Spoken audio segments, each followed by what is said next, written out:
I just realized I may get sued for my intro, having Jayden Daniels in the front on that great play in Alabama. Okay, yeah, I was wondering who that quarterback was that threw to Mason Taylor. I couldn't remember his name. I think that was DJ Pickett. That was DJ Pickett. Nice. Maybe. Oh no, can't say that. We're running out. We can't. We just into the numbers. Burn it down at this point. Welcome to Walk It Off. I'm your host, as always, Paul Jarrett, and I'm welcoming in Tripp Buhler of LSU Tigers on SI and LSU Reveille. How you doing, my guy? I am doing great. It's been a great, about week and a half of going to practices now. Going back tomorrow morning, we get to talk to Blake Baker. It's school starts in like a week and a half. I'm doing great. Is this the craziest offseason you've ever experienced? Absolutely. Yes. It's mind-bending. Like, from baseball season ending and being unhappy there, recruiting, the draft, and now football. I thought the summer would be a break. I was like, I'm going to have to find stuff to talk about. I'm going to relax a little bit. I'm not going to be tied to my phone. No, I'm tied to my phone, like legitimately tied. Yeah, I feel like there's no time to separate. Every 20 minutes there's something new that you got to be hearing about. And it's every time, like any point of the day. Last night's news, what was that, 10:30? I was asleep. I was knocked out. I woke up at 4:15 this morning. I roll over and I check my phone and I go, well, today's not relaxed. Today's not. That changes everything now. Mm-hmm. Like, I was going to come on here. We're going to talk about Jaden Breaker and Lane Kiffin and football and camp. And it's like, no point. Nobody cares about fall camp right now. Yeah, there are more pressing issues at hand. I mean, what was your first thought when you woke up this morning, when you saw, or last night when you saw it? Yeah, I got the notification from ESPN, or I saw it, whatever, like the first post I saw, and I just read through, and I almost kind of like disregarded it at first. I was like, that's crazy. And then I gave it a couple minutes, opened Twitter back up, and I see everyone really starting to talk about it. And then I thought about it more, and I was like, okay, this is crazy. It's, the most celebrated player since Joe Burrow, and he's kind of doing his best to tarnish his legacy a bit, his relationships. It's sad more than anything. My first thought was that wasn't ESPN app, that was Twitter, and it was somebody like a parody account. It was a troll post from an Ole Miss fan. It wasn't real. I get up, I get dressed, I walk out the door, I get in my truck, and I'm checking my phone to like put on like a podcast or some music. I'm like, let me check that again. And I checked it. I went, oh, no, that's real. That's ESPN. That's Jayden Daniels is threatening to sue LSU over a number. Okay. Like, what's your opinion on the number? On like the entire like situation, or yeah, just I think, I understand both sides from a perspective, but I think the bottom line in this whole controversy is DJ Pickett was promised a number. It's a big part of his recruiting. It should be honored. No matter who's honoring it. Brian Kelly chose not to honor his own promise, so Lane Kiffin is righting his wrong. And I think that's the most important part of it. The first thought I had after, because you hear everything about DJ Pickett getting the number, we knew that Kelly promised it to him. We knew all that. My first thought was, I hate Brian Kelly. Like, he is the worst human being in the world. And then I thought about that video that I made the little clip today of Jayden whenever he left Arizona State, and them just trashing his locker, saying he sucked anyway. Then he comes to LSU and he's just arms wrapped around him, loved by the fans, wins a Heisman, should have won a national championship. And I went, like Jayden and his camp leave a wake of destruction wherever they go. And it's like, dude, look at what you built here in 2 years. Like, we weren't even mad when you came back and replaced Garrett Nussmeier when it was supposed to be his time now. It was supposed to be Garrett Nussmeier's team. You came back for your senior year. Cool. What?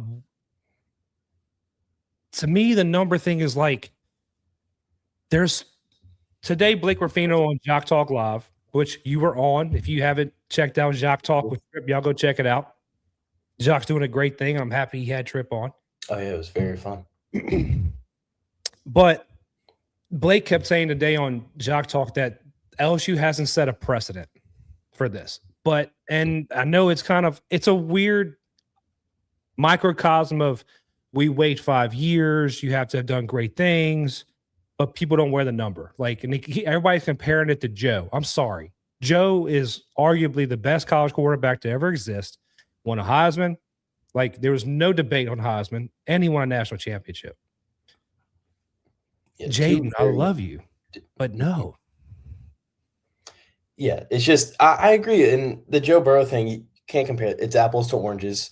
And as much as I hate that this kind of is a factor, however many Jayden won 20 games in 2 years, didn't win a championship, and obviously that's mostly not his fault, but I think it still plays a part in it, in just a legacy standpoint, what you're able to bring to the program. Yeah, I mean, because you look at it like this too. Let's be honest. Who's the one number? Because everybody's gotten this wrong today. There's a difference at LSU. You have retired jerseys, like Jerry Stovall, Charles Alexander, Casanova, all those. And you have one number that is retired. That's Billy Cannon. And he didn't get a statue until after he died, which we need to fix that. I don't like that. But this is how dedicated we are to these guys. Billy Cannon went to prison, people. He was counterfeiting. Went to prison, became a felon. And we go, hey, nah, we good. He just needed some extra money. He's all good. He was a dentist. He needed some extra money. I don't see the need to, hasn't been 5 years. So what if someone wears it between now and then? I think it may have been a situation where Lane says, hey, Pickett's going to wear the number. I know you don't like it. This was promised by your coach. But after this year, he'll probably wear 7. And then, boom, no one wear 5 again. You can't suck it up for a season and just cheer on the team that brought you out of the ditch you were in at Arizona State. Yeah, I don't think that giving the number to Pickett is dishonoring Jayden at all. And I think especially because the one time the number is issued after Jayden leaving is to an elite player who should be, by the time he leaves LSU, one of the best ever at his position. He has that skill, that talent. And so I think if anything, it's kind of a compliment to Jayden. It's like, okay, yes, we are reissuing your number, but we're giving it to the guy who, if could win the Jim Thorpe Award. If you'd have put the number on Kenzel Kelly, I would have had a problem, right? Like, you put the number on Kenzel Kelly, you're disrespecting. But I keep seeing these posts about disrespect and not honoring Jayden's commitment to the university. And the one thought I've had all day, and I want to get your opinion on this. Mm-hmm. In 2023, you had a 1-year guy come in to LSU baseball and dominate the sport. He didn't win the Golden Spikes, which is the Heisman of baseball, because his teammate won it. But do you win a 2023 national championship without Paul Skeens? I don't. I think Wake Forest gets you in Omaha. Okay. Quick question. How long did people not wear 20? I think that, now is kind of around the same time where I could see it getting issued. Casey Evans wears it. It will pop out in 20. Casey Evans wears it. Yeah. He wears 20. Paul Skeens didn't throw in a fit about it. Now, Jay made a point after Dylan left. So I forget. Daniel Dickinson wanted to come in and wear 3. And he said, hey, I want to wear 3. And Jay said, no one's wearing 3 again. Mm-hmm. Dylan was an LSU guy through and through. Burrow, Daniels, Skeens, what they all have in common? They're transfers. It's an honor. You can't bully your way into getting your number retired.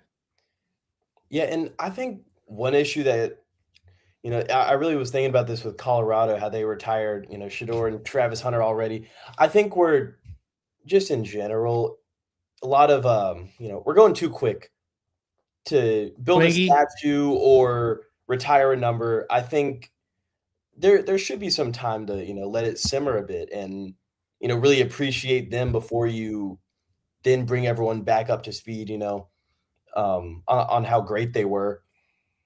Like you acting like a stage 5 clinger, where it's like, well, like Shador Sanders, Mhm. okay, nepotism at its finest. Yeah. Travis Hunter, I can see it. He won a Heisman. He was possibly the greatest player that year in college football, depending on how you look at it. And Colorado doesn't really have a lot. They have Cordell Stewart. That's all. I mean, what else came out of Colorado? I'm not sure. Okay, cool. Yeah. Crown your king. But I don't see it. And I was really impressed with the statement Jayden put out today. I was really happy with the statement Jayden put out today. And I'm going to paraphrase the entire statement. Jayden basically, in a nutshell, said, Camp, Mom, stop. I don't want this done in public. I want this done privately. And he put the tiger emoji at the end. May not be much, but it is representing something. I think that kind of gave the LSU fans today a way to decompress from their anger. What did you think about his statement? I agree with you. I think the tiger emoji at the end, I think that helped a lot, just saying that he's with us, because that's one thing. I've lived in Louisiana for 3 years now, and it's like, if you are nice to the people, they will be 10 times nicer to you. So I think, like, that's one special thing about LSU, about Louisiana.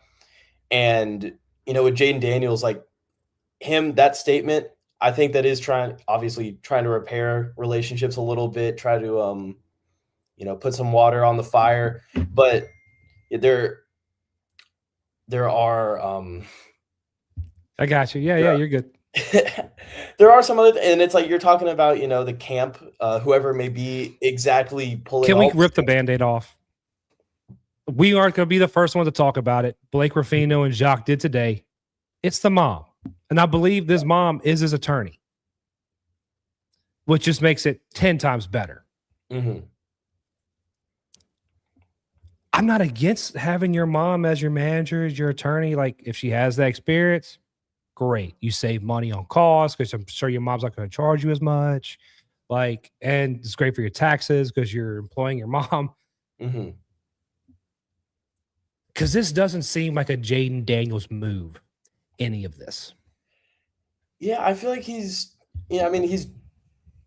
hasn't had much time to start, like, I guess, giving back to LSU and showing up. But even when they opened the season in 2024, he was on the sideline. I saw some more videos of that popping up today. Like, obviously he feels a type of way about it, which is totally valid. But yeah, I think I agree with you. I think the decision's coming from a little bit more than just him. And, his mom, it's just kind of like, I think this is how it should be, and just kind of rolling with it. And he, got to trust your mom. So it's a difficult situation. Man, it's and a lot of people have brought up today the fact that Jane's not around doing a lot of the recruiting stuff or the publicity stuff at LSU. I think it's dumb for people to ask for that to happen too. It's he didn't sign a lifetime contract with. I mean, they talk about in recruiting, once you come to LSU, you're a Tiger forever, going to take care of you. They kind of expect the same thing in return, but he's not obligated to come back. His NIL deal ended 180 days after his final game. That was a long time ago. So I'm not even upset about that. Like, and the fans who were like, this is my five, or, disregarding Jayden, it's no. If you see Jayden out at Rouse's one day, you're going to say, what's up, man? Can I get a picture? So don't act that way. And no one's going to go up to him and tell him off. Yeah, I hope they get that on video. Mm-hmm. Because, I mean, he was small when he got here, but he ain't small no more. Let's just say that. And he's going to have bodyguards around him that are not small whatsoever. And acting like that kind of makes guys not want to come back to Baton Rouge. But then So before the statement comes out, there's the Heisman Trophy debacle. Can you explain to people why it's the stupidest request in the world? Yeah, because LSU has their copy of the Heisman. Jayden Daniels has his. You don't need both.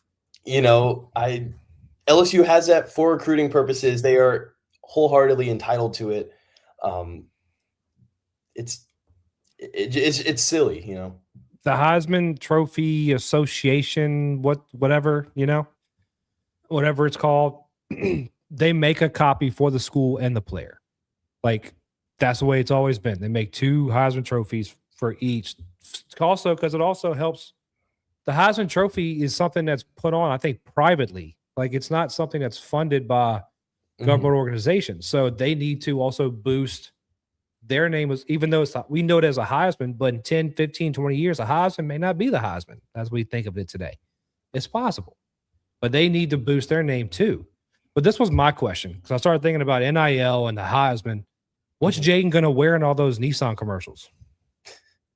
I saw something today. It was like he's probably maybe just a purple sweatshirt, You can't do that. You can't do that because so the colors are funny with LSU. You may not know this.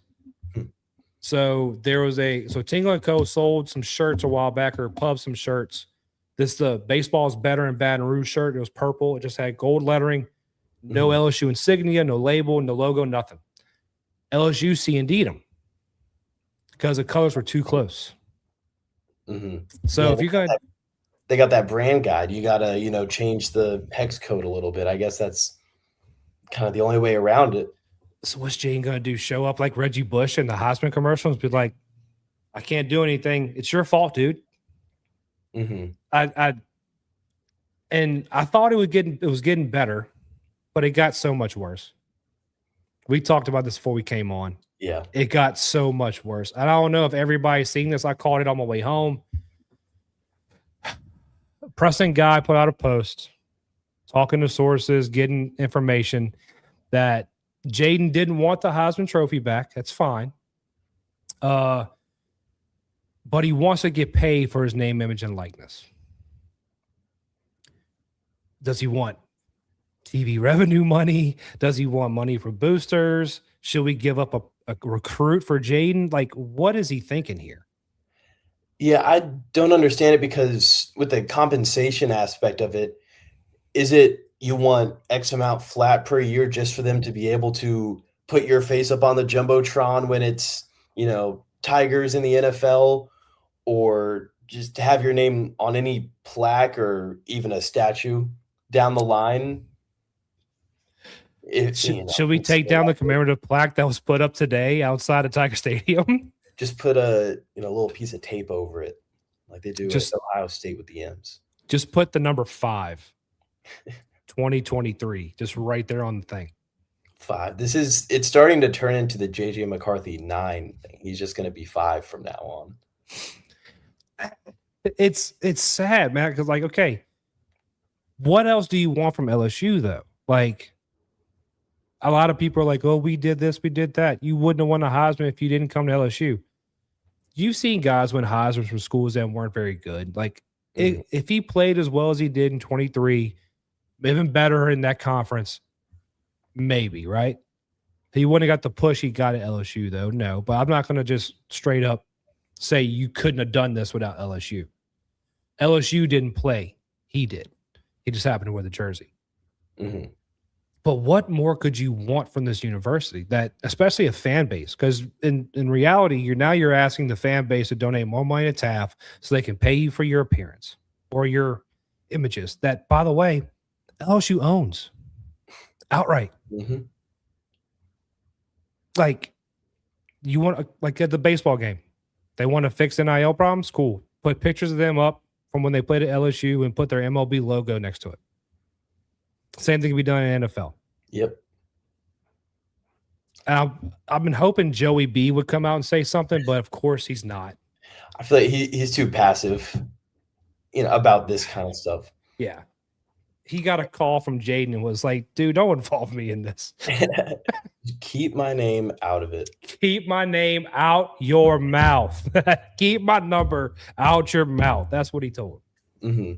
And one thing that I was thinking earlier about this, and it's like LSU, the brand is such a big thing now, and you could make the argument that someone would get more money in the NFL just because they came from LSU and they know how the development works there. And it's like this school that, whether it just made your name bigger or developed your talent more, helped you so much, and now they're using your number, your legacy to try to get a better recruit to make your former school that helped you better.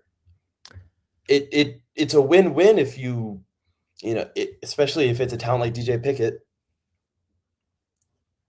And one thing I can say, everybody's talking about numbers today. I'm happy we're not holding the number 7 to a Louisiana guy anymore, because the guy who started it was not from Louisiana, Patrick Peterson.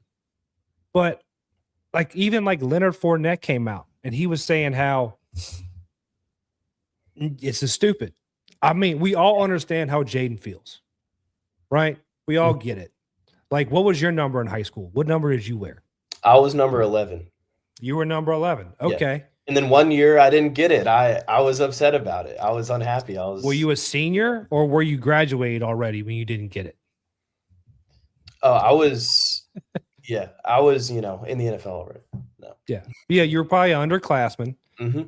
Older classman had the number, and then you waited.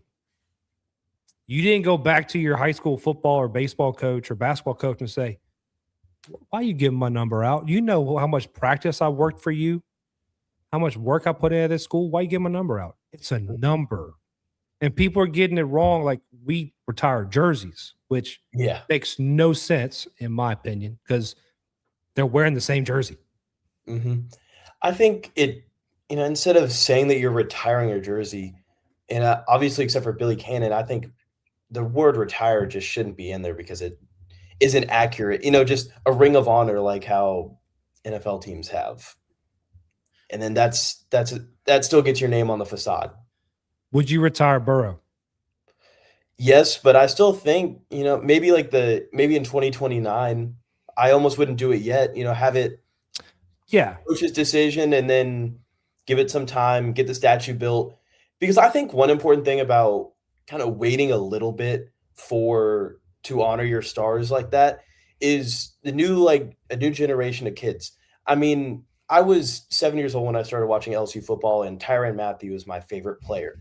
But 10 years after that, there could be some 7-year-old that didn't know about him and then finds out about him because LSU is honoring him, and it's like, okay, I'm an even bigger fan now. Yeah, there's I'll give you my first experience at LSU, for example. Mm-hmm. In Tiger Stadium. It was Jerry DiNardo, who was the coach prior to Nick Saban. You may not know that. You may be too young. Mm-hmm. Was playing, I think it was Houston in Tiger Stadium. It was losing. And sitting in the south end zone with my dad, and the whole crowd started yelling, "Fire DiNardo, suck!" Just chant. And my dad was so mad, he went, "You can say it." I'm 8 years old. Fire DiNardo, whatever, right? Next day, he got fired. So that's my first in Tiger Stadium memories. Oh, I helped get Jayden Daniels fired. Awesome. But there's players from those days. The name Abram Booty means nothing to you.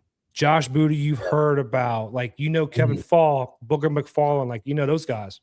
There's guys who don't know who that is. The kids nowadays know 2019, Ed Ogeron, Joe Burrow, Jayden Daniels. Mm-hmm. I learned a lot about Charles Alexander last year. His number's getting retired. I'd heard the name, and I was looking at some of his stats, watched a couple of clips, and I was like, okay, this is cool. I had a new appreciation for it. And I think that's part of the art of patience and waiting with these honors. Yeah. So I think the next number to be retired would be Burrow. Mm-hmm. And a lot of people are saying you retired 5. I don't think you do. We've set a precedent. Cannon won a Heisman. Cannon won a national championship. Done. Burrow won a Heisman. Burrow won a national championship. Done. Retiring a number should be a very high bar. Yes. No one complains about. I'm not a Yankees fan, but no one complains about the Yankees with every single digit basically retired because they have championships. No one wants to wear 3 in Yankee Stadium. Babe Ruth. Yep. Yeah. Okay. I'm not that. Or Mantle, or Maris, or Yogi Berra, or Lou Gehrig, or Joe DiMaggio. Like, you don't want to wear those guys. Like, there's a reason why I say Joe DiMaggio, and you at your age, neither of us saw Joe play. We know his name. Retire his number. Joe Burrow's going to be one of those guys. Jayden Daniels is not. Statues, I think that's how you do it. Yes, I agree with that. I think Jayden should, you win a Heisman Trophy at LSU, you deserve a statue. And hopefully it gets to a point where we're running out of rooms for statues. But, like with the retired number, like with what you're saying, the only one to fully be retired is Billy Cannon. And outside of that, the other names on the facade had great careers, but as you were saying, it's not as well remembered.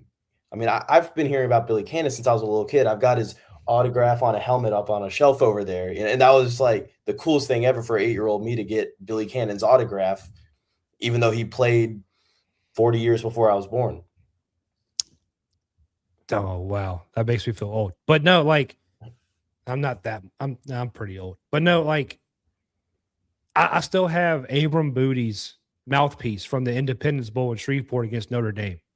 Like, when first time I saw snow was the first time I saw LSU football play. I love them both. Hate driving in snow, though. But it should be something memorable. And yeah, build the statues. I don't like, and there should be a high bar for statues. Like Angel Reese. Sorry, you don't get a statue. Simone Augustus. Yeah. Give her a statue. Skeens, Cruz, statues. Like, they're key parts, and you don't get those things without them. Like, Cruz is a Golden Spikes winner. I could see. I think he deserves a statue. I don't know if I'd go as far to say Paul Skeens just because of the precedent for it. Is Skip Bertman the only one with the statue for LSU baseball? Yes. Yeah. I mean, so that's and you kind of go that same route. What's the biggest statue on campus? Is it Skip. that Skip Bertman statue? Skip was almost larger than those 3 letters and those 2 colors. He wasn't. He never made himself bigger, but like, you saw what happened about a month and a half ago. A tree hit Skip's house, and we're asking for people to show up to help take it off the house. Like, I ran over there and I was like, "Hey, what's going on?" Because I live right there next to Skip, and oh no, we're good. And it's like, hey, don't come bother these people. People know where Skip lives. That's how big he is. Yeah, give Cruz a statue. Build Ben McDonald a statue. I'm surprised that hasn't been done. And then He never won a national championship. Yeah. And then I think you could put Alex Bregman and Ben McDonald on the same level of deserving of a statue. Maybe that's my youth. No, yeah. I'm not. I wouldn't be against it. It's just like, in the pecking order, it would go like Ben, Dylan, and then you start. You put the order in now, so you get a better rate for Jay Johnson's. Yeah. Like, and I think of it like this too. This is going to make Jayden real mad. Size of the statue matters. You want to delineate something? Make Burrow's bigger than Jayden's. He has more accolades, dude. You don't deserve all that. You don't have a ring.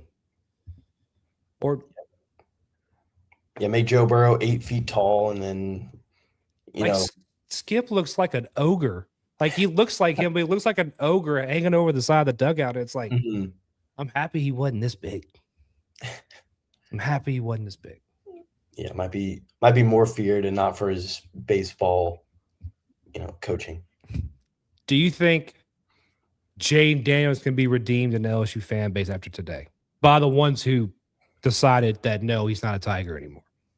Absolutely. I mean, it's just the, passion of the moment right now.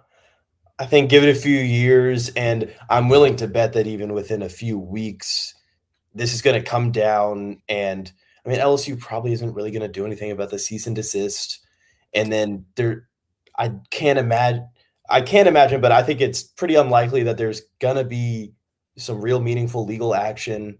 Think have it blow over in a couple of years, bring him back for a football game, and then people could be happy. I think he has to come back this year. I This year. think he needs to, like, for a show of good faith, you need to show up. Like, Mhm. especially after that last thing came out about wanting to get paid. It's like, bro, Joey isn't getting paid. I don't think they pay any former, like, they pay players. Don't get me wrong. They pay players when they show up for recruiting visits to, like, host recruits. They don't pay guys to come sit on the sideline, though. Yeah, Like, we when you only see pay former Shaq coaches to get out of here. and to come back, apparently, like Yeah. with James Craig. Like, think about that. James Craig sued LSU and won. Mhm. Have you heard one bad thing about James Craig? I've heard 10 good things in the past week. And yeah, like you heard Jordan Seaton today, which you did a very good job in the interview, by the way, in the presser. Good job. Good Thank questions. you. I appreciate it. Jordan Seaton talking about how great James Craig and Eric Wolford are. Mhm. No one talks about the lawsuit anymore. I think if Jayden comes back this year and just shows up for his bye week, or shows up, gives a smile, waves, he can leave right after that. No one cares anymore. Or even wear an LSU shirt under your jersey in the first game of the NFL season or something like that. Or maybe like a big wristband. See, that's where I'll say you're going to make Jayden mad again, because then he'll get fined. Now he's losing money. Now we have to pay him to make him. Then the NFL will be unhappy. Okay, I'm not sure about how their rules. I know you can't write stuff, but I don't know if you got a graphic key. Oh, they're very strict. From when I've talked to people, they're like, no, you have this dress code. It has to be like your socks have to be this height. Okay, I understand now. Like it's crazy. But Roger Goodell, no fun league. Do you watch the NFL much anymore? I don't. I was talking to someone about this today, and I'm like, I'll have games on Sunday. I'll watch the big games if it's week 12 and it's Buffalo, 2 teams with 1 or Kansas 2 losses. City. Yeah, I will watch that on Sunday, Monday, Thursday night, whenever it is. Not too dedicated of a watcher. I love the Saints. I love them.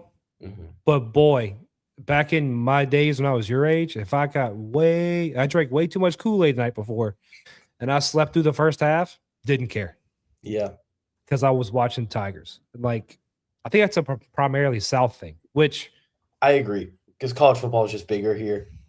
People don't understand it up north. When I was in the Army, people didn't understand why I cared about LSU so much. I'm like, where are you from? They're like, New York. I'm like, yeah, I wouldn't care about football up there if I was you either. Speaking of that, you're from Georgia. Yes, sir. You're from Stop. Don't do that. You did that with Jacques. Don't call me sir. Don't do that. Yeah, I call people my own age, sir. Okay, young man. What part of Georgia? I'm from Duluth, which is in Gwinnett County, about 35 minutes northeast of Atlanta. So you're a Braves fan? No, I'm an Astros fan because so much worse. So growing up, I didn't really watch any Major League Baseball, but me and my dad always watched LSU baseball, and I became a huge Alex Bregman fan. He gets drafted 2nd overall to the Astros, and I was like, okay, I'm an Astros fan now. Okay. I'll let it slide. There's a reason why I can't stand the Astros. Like, I had to grit and bear it to, like, cheer on Bregman. Like, that's all I did was, come on, Bregs. Screw the rest of you. I don't care. I'm a Braves fan. I grew up a Braves fan because we had TBS and that jazz. Yeah. I can't remember. I think it was 98 or 99.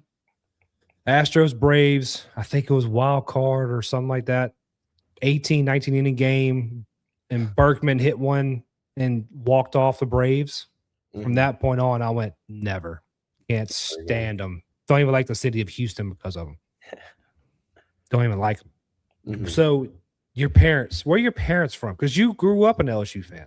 Yes, my dad is from Baton Rouge, and his whole side of the family still lives here. My aunt literally lives 5 minutes down the road from me, and my mom is from Tallahassee. So all the state capitals, big state universities. Yeah, I think Tallahassee's a little different than Baton Rouge as far as state capital. Most people think the state capital of Louisiana is New Orleans, Yeah, which is that's hilarious to me. used to be at least. Kind of, partial credit. Partial credit, partial credit. Mhm. With the Reveille. And so how'd you get hooked up with LSU Tigers on that side? So, for the Reveille, we only keep a couple writers on staff over the summer because it's student media. There's not enough news and we don't pay everyone. So I was Matt Gallatin, our publisher, reached out to me and he was like, "Hey, like I'm taking over for LSU Tigers on SI. We're looking for a few students who can, boots on the ground, be in Baton Rouge, especially for fall camp, be there and do reporting." And so I was like, "Yeah, this sounds great. Great opportunity." So that's what I've been doing this summer is writing for SI every day, basically. How awesome is that to know you could put Sports Illustrated on your resume. Oh, it's awesome. It's been a great opportunity, and um, it's hard work. It's daily work, but it's extremely fun. Has Piper Hutchinson bothered you about how much the Reveille is paying you? Because I know they dropped that lawsuit, but they may come after the Reveille. Yeah, I've never talked to her. I Never, wasn't sure, but is there I would some get nervous. beef with her in like the Reveille or something like that? I mean, I don't know about the Reveille. I know she can't stand people getting paid for their services. I know that much, and she wants to get everybody's bank statements. They did drop that lawsuit. I saw that, and I was I like, did I did see that. Maybe I'll DM her how much LSU pays us student reporters, and we'll see what happens. I didn't know y'all got paid till today. To be complete, well, no, till yesterday when you were on with Jacques, and I went, "Oh, they get paid. That's okay. That's cool." Then you told me how much you make, which we're not going to talk about here, but Mhm. I mean, now I get the library beef. Now I get it. Yeah. Now I get the library beef. So with that, working with the Reveille, you get access to the Ponderosa and a little Yes. more access to the team. How has that been like this? Did you have that last year or is this your first year? So this is my first year. I started in August and I didn't cover football. I covered soccer. That was my like fall sport. Um, so this is my first time with the football team. It's insane, but It's insane. it's been awesome. Does the Reveille get more time on the field because y'all are a student-run organization, or y'all get the same limited time? No, we're treated the same as all other media, which That's I like. Which I like that we're just treated like, for the most part at least, just like your average media members. It's not like just because we are LSU students, we're not. Maybe we're looked at a different way, but it's we do the same work. We have the same access. It's kind of a side. I just thought about this question. How do the, I guess you'd call them, normal media treat you guys out there on the Ponderosa? Are they friendly with you guys? They give y'all words of wisdom, or they kind of treat y'all like, oh, it's the students over there? From my perspective, everyone is as kind as can be. Like I've never had any bad experiences with any of the LSU or national media members. Everyone's super kind, and I mean I've built a good relationship with a good few of them, and so I do feel like more comfortable, like asking for advice, and that is one thing that is nice about being a student reporter. Like I could be out there and I could kind of ask questions, get some advice, and I mean everyone is super kind and willing to help because like they want to see me, they want to see everyone succeed. Good. I don't know about everyone succeed, but good for you guys. Yeah. I'm happy for that. So being out there, I'm sure you don't miss a day. Not yet. I know you didn't miss a day with baseball, and I remember you worked basketball last year. Like, boy, I would have called in sick some days on basketball. Basketball and baseball on the same day, see a couple ugly losses. Yeah. It's about how it went. Remember how excited it felt the first 8 games? Remember how just like, I think we have it. And then, it just went away. Anyways, enough of the depression. What's the one thing you've noticed on your time out there during fall camp that has stood out to you with this LSU football team? I think it's just how quick everything is. And I mean, all of my observations are also, this is my first time observing a high level athletic, practice like this, but everyone is just so quick and so powerful. And that's really what's sticking out to me. You have the running backs doing their drills, whether it's running through the chute, and then the offensive line. I was watching the offensive linemen today, and just how physical they are, and just quickness, especially these big guys. They're huge BMI wise, just because they're so muscular and they move so fast. They're so agile. You're checking their BMI going out there. I love it. What did you think about Jordan Seaton's comment today about Bo Bordelon being the perfect guard next to him? That was a very interesting comment from Seaton today. I loved it, and I mean, I've watched Bo a little bit today, and I mean, he's a good ball player, obviously, and it gave me a lot more confidence about the offensive line. They looked good. All the starters looked good. Just me watching them doing their individual drills today, but I was like, all right, you have Jordan Seaton saying this for someone who's played for 4 years and hasn't. I don't think he started a single game yet, and to get that kind of praise, I was. He wasn't even a guard. He was a tight end. Mhm. That's like, oh boy, that's like I did not expect that from Jordan today. Like whenever someone asked him about Bordelon, I was like, oh, okay, this will be interesting. Let's see what he says. When he said he's the perfect guard for next to me, I went, we know who's the starting left guard. Yeah.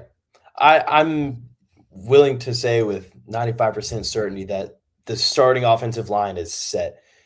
Kiffin said today their competition is still open, but you have Jordan Seaton at left tackle, Bo Bordelon at left guard, Braylon Moore at center, Aluba in right guard. Right tackle is the only maybe question mark, but Weston Davis has looked great, and Lane's been big on him. Yeah. That's speaking of guys you saw today, you talked to, Principal Umar Yellen. I'll be honest with you. I was very impressed. Like I was so impressed. I was like, I have to make a post about this. I was very impressed about him today at the press conference and his character is how I use it. Like Yes. very loose, like, hey, what's up? What you got? Mhm. Very much a good kid. What have you seen if you've watched the ends or the defensive line at all in camp so far? What have you seen? Yeah, I think the defensive line, I mean, the edges are obviously super talented, Prince Will and then Jordan Ross, and they're huge, they're game wreckers. One thing that sucks about how the fall camp practice viewing is gone for us is that we can only see individual drills, so we're not seeing Prince Will against Weston Davis, but I mean, they're still incredibly strong and quick, and Prince Will just looks like the biggest guy on the field. And I think He in looks like a monster. He looks like Alien. When he came yeah, out with the dreads and he flipped it back, I was like, goodness, you big. mhm. Yeah, he's a huge dude, and then, I mean, the defensive tackles, I watched them a bit yesterday, and then, I mean, obviously, Deuce Gerald's Richard Anderson, that's so exciting, and, and they're just really quick, and, Stephylon Green as well. I Okay.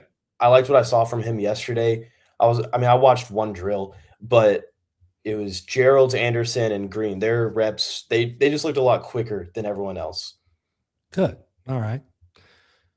Good guy talk about Levitt. We got to talk about Levitt and the wide receivers. I haven't asked any. Let me ask you this first. I didn't even ask John Eads this when I had him on.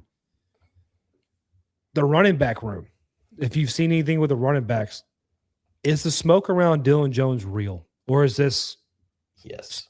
really? Okay. Talk to me about it. Yes. So I spent the first day watching running backs and a little bit of yesterday. And the first day, first thing that stuck out to me was just Dylan Jones just seemed quicker off the snap than a couple of the other running backs, and his power. Like he didn't get slowed down by anything. And when they're running through over around obstacles, he was just quicker to his destination. And he's a tough runner. He's powerful. He breaks a lot of tackles. I think that's why Lane really wanted him. He talked a lot in the spring about how obviously how important breaking tackles is. And I think Jones just offers that better than anyone else in the running back room. Um, but that's not to say Harlem Yeah. Berry, Caden Durham aren't going to be good or serviceable this year. Yeah. Harlan Berry is not going anywhere. That's Yeah, Reggie Bush 2.0. I'm hoping. he's he and Caden are looking pretty even, but I mean even Harlem Berry, he's extremely quick, and I think that's really what lends these running backs favor in Lane Kiffin's offense. It's just how I, quick they are.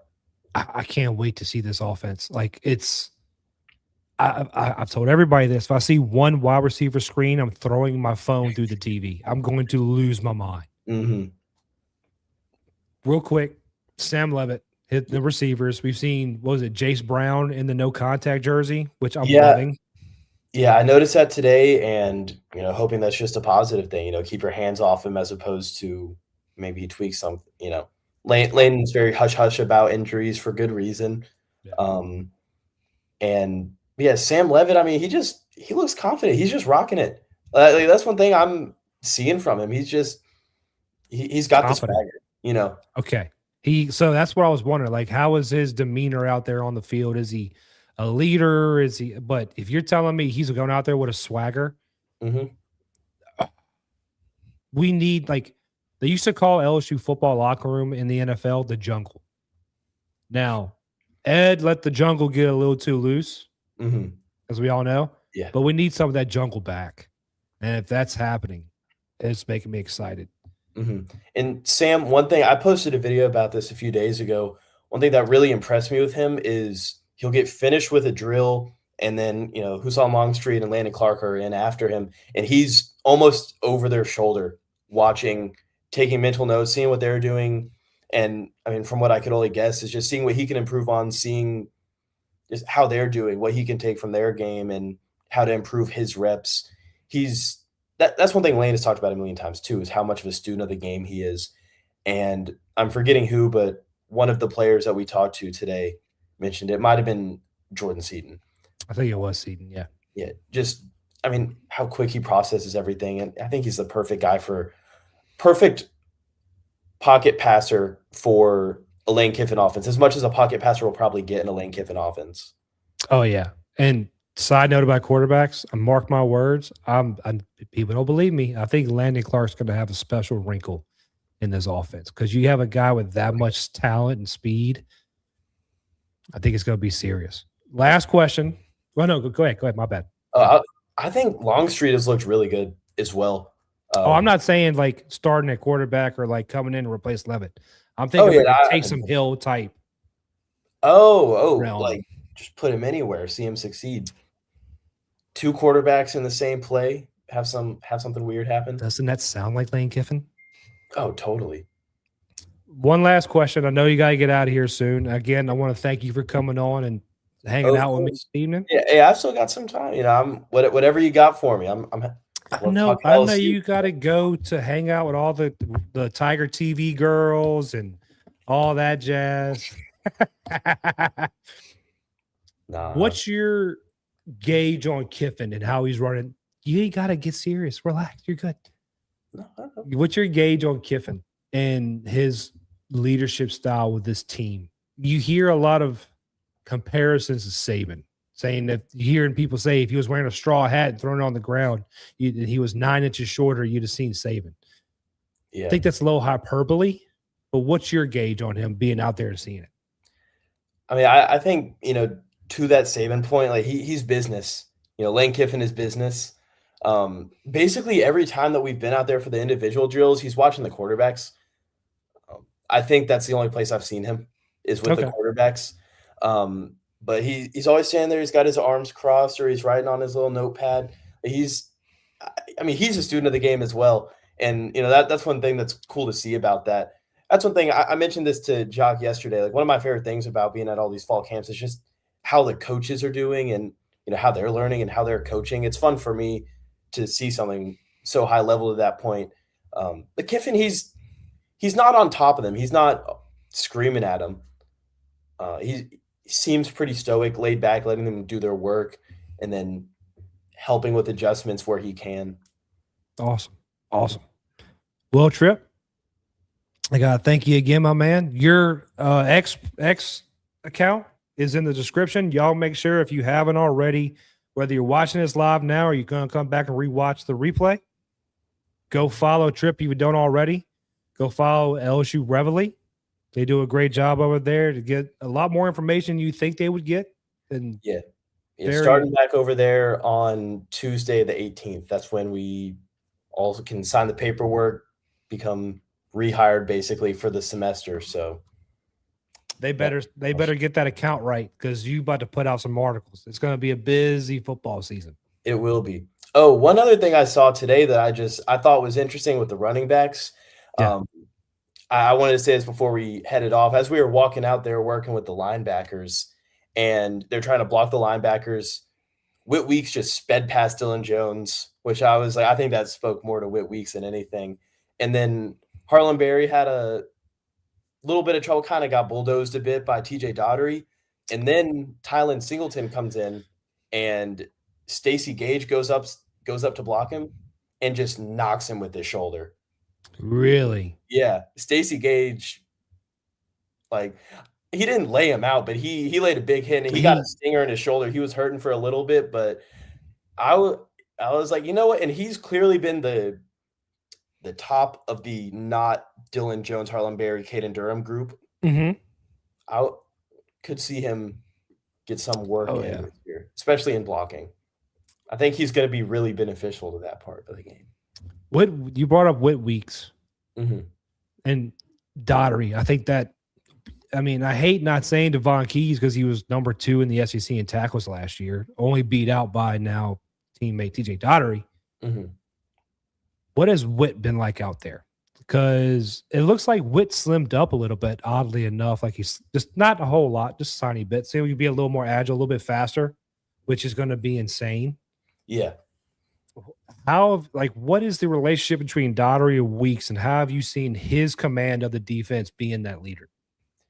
I think they work together really well. And I think like Whit Weeks he just runs the show.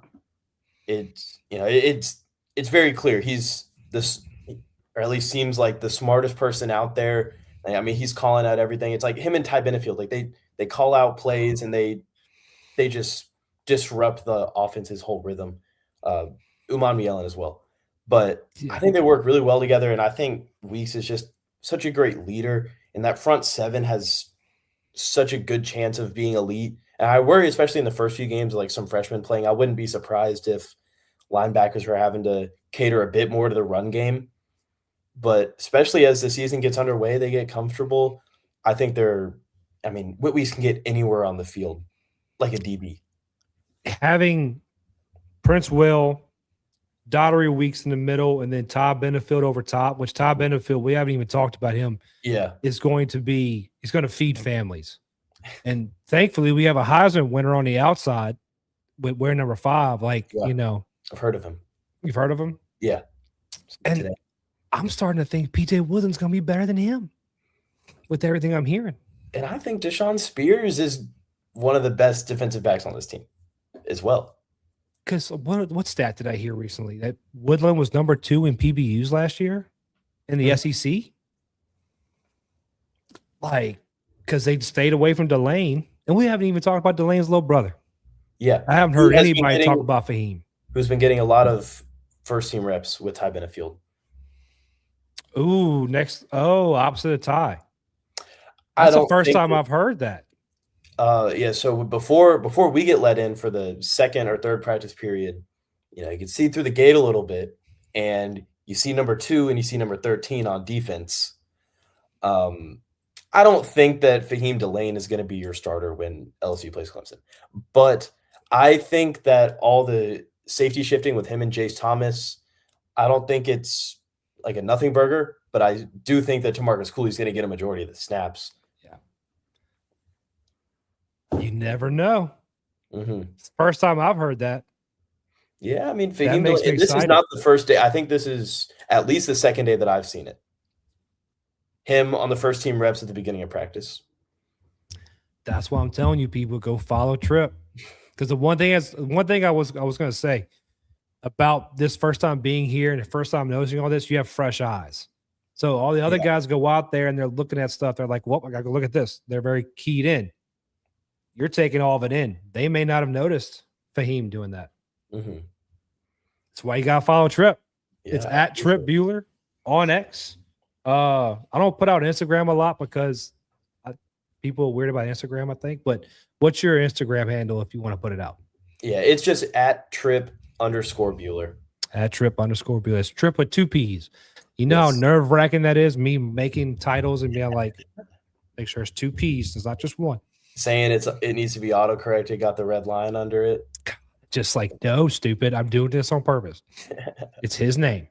Mm-hmm. Tripp, I can't thank you enough, my man. Thank you for coming on here tonight. Yeah, I hope dude, I'm hoping to have you back sometime this season. You have an open invite. If you ever want to come on and pump something with the Reveille or something you're doing, you have my number now. Just text me. You can come on. Sweet. Yeah, I got some good projects I'm working on for the start of the season. So, you got any teasers?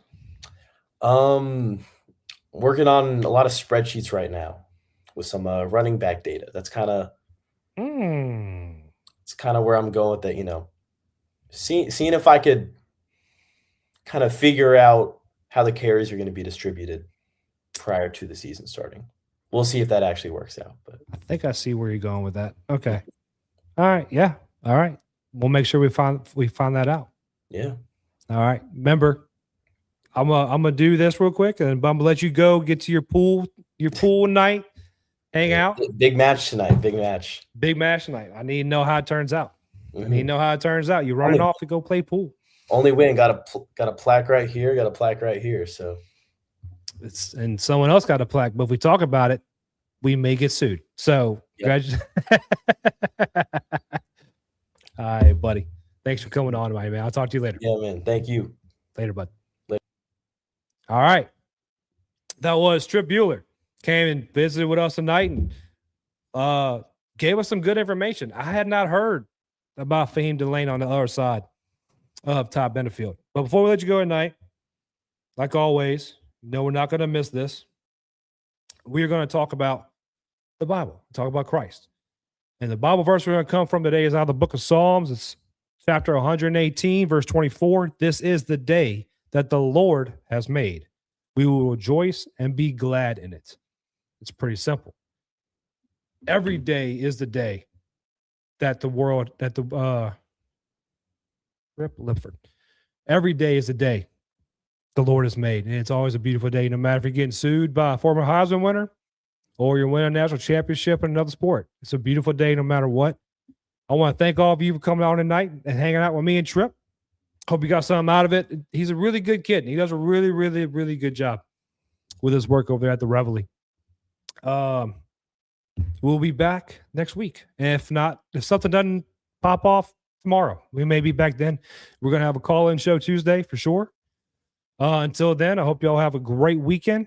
Remember, God loves you, and all he wants you to do is love him back. Go be that fifth gospel. Go live your life in the way Christ wants you to live your life and be a good example of him in your everyday life. And have a great weekend. God loves you. I love you. Y'all, good night. Peace.